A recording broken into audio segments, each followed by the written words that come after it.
નમસ્કાર. વિજાપુર સંદેશ ન્યૂઝમાં આપનું હાર્દિક સ્વાગત છે.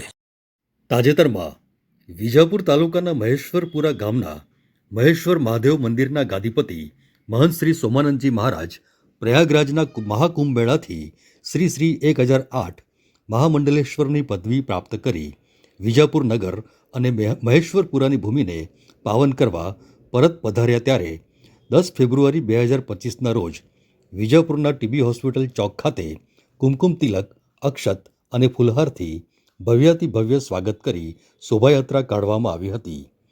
આ શોભાયાત્રા ઉમિયા હોમ્સ વિસનગર રોડથી શરૂ થઈ TB hospital, Shakuntal society road, GEB market yard, Gayatri Mandir, Khatrikuva road, post office થઈ મહેશ્વરપુરા ખાતે મહેશ્વર મહાદેવ નિજ મંદિરમાં લઈ ગયા હતા. આ ધાર્મિક પ્રસંગને શોભાયમાન કરવા મહેશ્વર મહાદેવ સાર્વજનિક ટ્રસ્ટના સભ્યો, મહેશ્વરપુરાના ગ્રામજનો, વિજાપુર શહેરના સેવક મિત્રો, અગ્રગણ્ય નાગરિકો વિશાળ સંખ્યામાં ઉપસ્થિત રહ્યા હતા અને વિજાપુરના ધારાસભ્ય શ્રી ડૉક્ટર CJ ચાવડા સહિત સૌએ મહંત શ્રી સોમાનંદજી મહારાજના આશીર્વાદ લીધા હતા.